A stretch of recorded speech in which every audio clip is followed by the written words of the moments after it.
There is a rule that runs the world since 1944. Sell your oil, get paid in dollars, no exceptions. 5 countries just broke that rule on purpose. This is the story of how it happened and why the US cannot stop it. Today we will explain what BRICS is, why it's expanding so rapidly, and whether it truly has the power to challenge the United States. Is America losing its global dominance? Can BRICS really replace the US dollar? And why are more countries joining this alliance? Let's break it down. BRICS started in 2009 as an informal grouping of 4 major emerging economies: Brazil, Russia, India, and China, with South Africa joining in 2010, completing the acronym. The idea was simple. These countries felt the existing global system, including the IMF, the World Bank, the US dollar-based trade system, was built by the West, for the West, and didn't reflect their growing economic weight. By 2026, BRICS has grown to 11 full members countries. The 2023 Johannesburg Summit invited 6 new nations. In January 2024, Egypt, Ethiopia, Iran, and the UAE became full members, with Saudi Arabia participating in a de facto capacity. Indonesia officially joined in January 2025.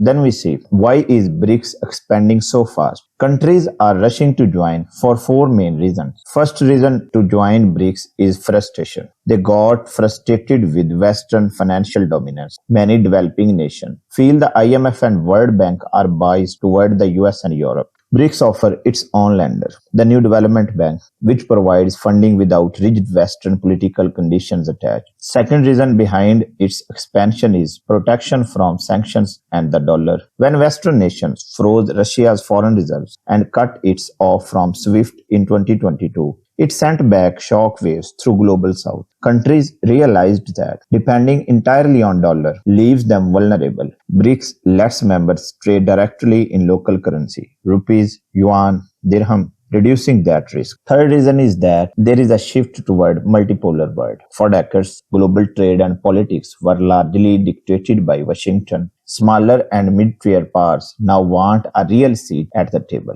As UN Secretary General Antonio Guterres put it, this system was created by rich countries to benefit rich countries. Practically, no African country was sitting at the table of Bretton Woods Agreement. Fourth reason, joining BRICS gives members access to massive consumer markets like China and India, energy giants like Iran, the UAE, the Russia, and the major agriculture producer like Brazil. Essentially an economic insurance policy against global crises. Now we see how BRICS is challenging US supremacy. US global power has rested on 4 pillars since World War II. The dollar as the world reserve currency. US-led institutions like the IMF and World Bank share economic size and technological and military leadership. BRICS is pressuring nearly every one of these. First challenge to US supremacy is de-dollarization. The core of American power is the dollar's role as the world default reserve currency. It lets Washington borrow cheaply, print money with minimal inflation, and impose crippling sanctions on its rivals. BRICS is targeting this directly. How it is targeting the dollarization? They are doing trade in local currency, especially settlement in Russia-China trade now exceeds 95%. India buys Russian oil using Indian rupees and UAE dirham. Since January 2026, Iran has settled 100% of its oil export to China in yuan. Second, they are targeting US supremacy by bypassing SWIFT. BRICS nations are connecting their own payment system. China's CIPS, Russia's SPFS, India's UPI, and testing blockchain-based cross-border network to avoid the US-controlled SWIFT system entirely. In addition, BRICS has created a gold-backed alternative. BRICS launched UNIT, a digital reserve asset made of 40% gold and 60% member currencies. A pilot batch of 100 units backed by gold launched on October 31, 2025, drawing on the bloc's collective gold reserve of over 6,000 tons. After challenging on the front of de-dollarization, BRICS is also challenging on economic front. For decades, the G7 dictated global economic rules. They are shifting. When adjusted for local purchasing power, the expanded BRIC blocs control over 30% of world GDP, outstripping the G7's roughly 29%. and the US alone at about 15%.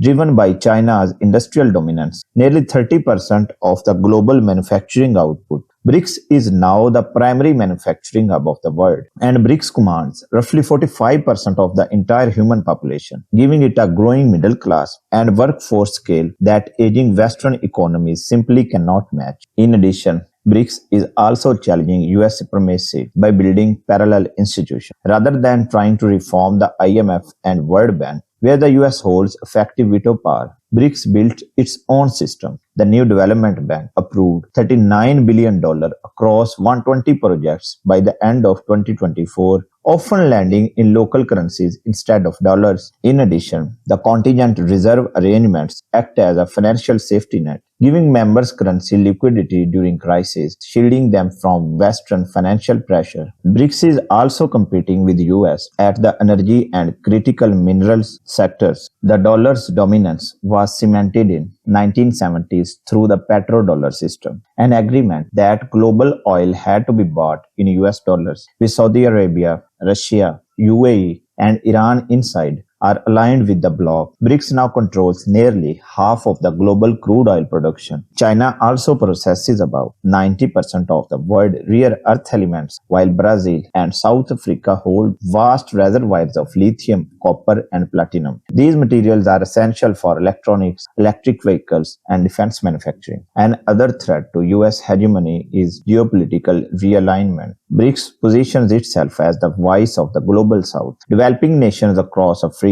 Asia, and Latin America. Many of these countries refuse to enforce Western sanctions on Russia or pick sides in US-China tensions, choosing instead to hedge their bets through BRICS. This gives smaller nations more leverage to negotiate with both Washington and Beijing, breaking the old single superpower dynamic. BRICS is now expanded from 5 to 11 full members between 2024 and 2025, adding Egypt, Ethiopia, Iran, UAE, and Saudi Arabia in a de facto role, plus Indonesia. A new partner country tier has already absorbed 10 more nations, including Kazakhstan, Nigeria, Vietnam, Thailand, and Uzbekistan, with Turkey, a NATO member, actively seeking full membership. As of early 2026, 23 nations have formally applied to join, with 32 actively seeking membership. After discussing how BRICS is challenging US supremacy, now we see where the US is still strong and US still dominates. Despite all this momentum, United States is not losing across the board. In several critical areas, it is still far ahead. First area is financial market and dollar liquidity. The total market capitalization of US stock market stands near $75 trillion,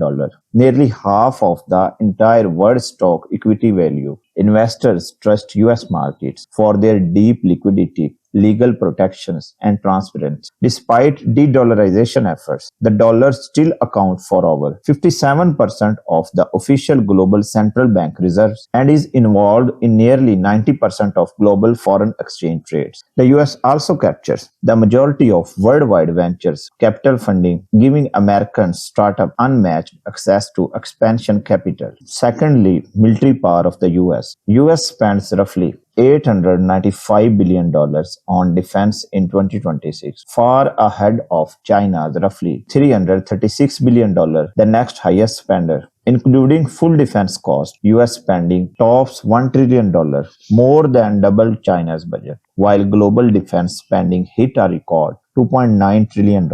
No BRICS country come close to US naval reach, global military bases, or advanced weapons technology, not even China and Russia combined. In addition to military power, US is also dominating in innovation and technology. Dominant digital infrastructure, operating systems, search engines, cloud platforms is built by American companies, Microsoft, Google, Apple, Amazon. While physical microchips assembly often happens overseas, the intellectual property and architecture behind cutting-edge AI hardware from NVIDIA to Qualcomm to AMD and frontier AI models from OpenAI, Anthropic, and Google DeepMind remain anchored in the US. G7 nations spend about $1.2 trillion a year on R&D, roughly 70% of the world's total, versus BRICS roughly $250 billion. In addition, dollar is also still king. Even after years of de-dollarization, close to 90% of global trade is still alone in dollars, and dollar still makes up nearly 60% of global central bank reserves. In addition, the average G7 citizens is projected to earn $53,623 a year by 2025 compared to $9,437 for the average BRICS citizen. BRICS has more total output simply because it has more people, but individual prosperity isn't close. Finally, US is also dominant in soft power and brain drain through Hollywood, streaming platforms, and global social media networks like Meta, YouTube, X. The US exports its culture and shapes global information flows. It also hosts the vast majority of top-tier global research universities, Stanford, MIT, Harvard. These consistently attracting high-skilled scientists, engineers, and entrepreneurs from around the world, including from BRICS nations themselves. So where does that leave us? BRICS has more people, faster growth, and a growing share of world economy on paper.